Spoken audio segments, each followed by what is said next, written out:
kholwat. Di awal-awal kholwat setelah baiat niku saya mendapati kondisi seperti ini. Waktu setelah sahur untuk menunggu waktu subuh itu saya sempatkan untuk kholwat. Di tengah-tengah kholwat niku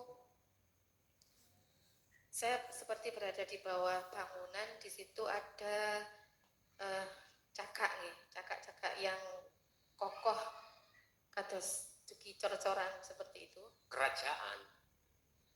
Tiang. Oh, tiang. Cakak, cakak ya. Dugi cor-coran ngoten. Nah, di bawah bangunan itu ada seperti suara perempuan itu mengatakan kepada saya, surat Al-Isra ayat 66, surat Al-Isra ayat 66 gitu. Nah, yang ingin saya tanyakan, maksud dalam Al-Qur'anul Qadim untuk ayat 66 surat Al-Isra niku nopo? Itu saja dari saya. Terima kasih. Wassalamualaikum warahmatullahi wabarakatuh. Waalaikumsalam warahmatullahi wabarakatuh. Surat Al-Isra ayat 66. Rabbukumul ladzi yuzzi lakumul fulka fil bahri litabtaghu min fadli. Innahu kana bikum rahima. Tuhanmu lah yang melayarkan kapal-kapal di lautan untukmu, agar kamu mencari karunia-Nya. Sungguh Dia Maha Penyayang terhadap. Niki konteke jangan dilihat secara syariat. Kalau sampai lihat secara syariat, angin. Sebab yang membentangkan layar dan meniup layar itu angin. Khawatirku jatuhnya imanmu, Allah iku berupa angin. Terus apa bedanya mek entut? Mek angin lho ya.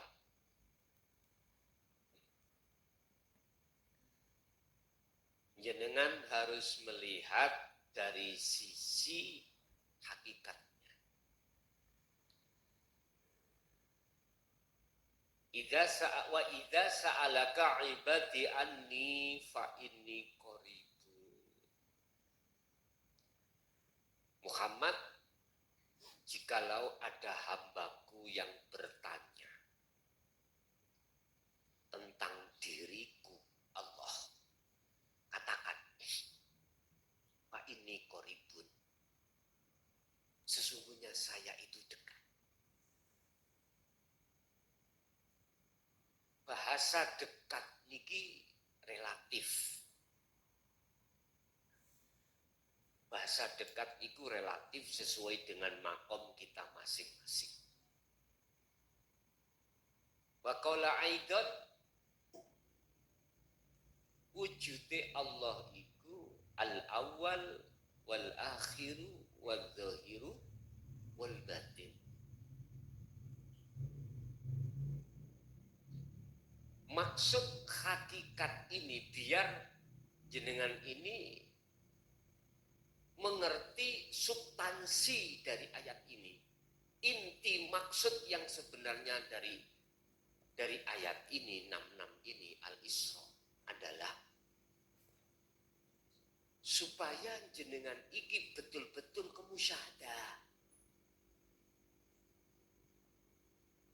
Sehingga apa yang ada di dalam dan di luar, di kanan, di kiri, di atas, di bawah angin, itu ada wujudnya Allah. Kan sudah dikatakan, Tuhanmu lah yang melayarkan kapal-kapal di lautan untukmu. Berarti sing nglakokno kapal lewat layar yang disentuh oleh angin adalah Allah, bukan Allah isim nama bukan Allah, sifat bukan Allah. Nah, maksud daripada Tuhanmu lah itu di situ. Lah, untuk bisa sampai ke musyahadah tersebut, maka dibutuhkanlah yang namanya pengajaran ilmu. Nah, inilah yang disebut sebagai ilmu akhirat. Dengan begitu, maka gerakan apa yang ada pada diri jenengan, Anda harus yakin seyakin-yakinnya dalam kurung kemutlakan keyakinan Anda harus jatuhnya pada Allah ini. Tidak boleh pada makhluk. Kan sudah dikatakan sesungguhnya saya itu dekat. Saya itu dekat. Sehingga persoalan apapun yang ada pada diri jenengan, termasuk kholwat, itu yang memperjalankan, itu bukan Anda yang bisa berjalan sendiri, bisa berkholwat sendiri. Semua datang dan sumbernya hanya dari Allah, Tuhanmu itu. Bapak Ibu, makom kita manakala di syariat boten saged tembus terhadap kebenaran yang mutlak, boten saged. Boten saged, tidak bisa.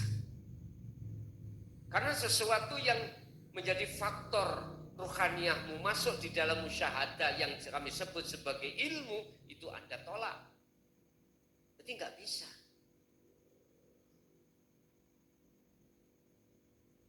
Duh, kalau sudah tahu yang berperan di dalam zikirmu, yang berperan di dalam kesadaran dirimu, yang berperan di dalam hormatmu, itu adalah sesuatu yang tidak bisa kau sebut, maka inilah yang ku katakan, yang sering ku katakan ketika kau berzikir, ketika kau berkholwat, supaya lekas hanya satu jangka ke makom musyahadah adalah lepaskanlah, lekas keakuan dirimu sebagai makhluk yang berkholwat.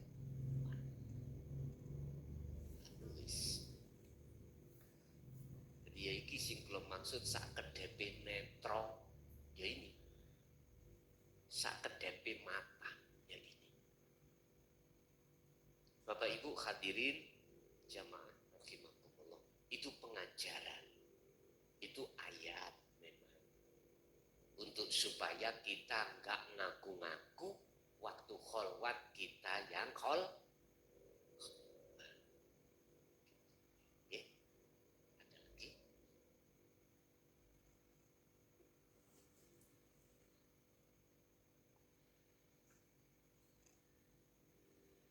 Assalamualaikum warahmatullahi wabarakatuh. Pada tanglet Gus, kula sepanti candi. Pada tanglet jenengan niku wau nerangaken masalah Nabi dan Rasul. Rasul yang jelas adalah tidak untuk dirinya sendiri, namun risalah disampaikan kepada umatnya. Terus masalah Nabi jenengan terangkan tadi bahwa ibadah atau untuk dirinya sendiri. Sing kelota-kelotaken Gusti Allah ngersakaken nyiptakaken Nabi niki cara amanat atau tugas niku nopo ngoten to. Kok sampai Nabi itu lebih banyak daripada jumlah Rasul. Itu pertanyaan yang pertama. Nomor kali masalah nabi bahwa diterangkan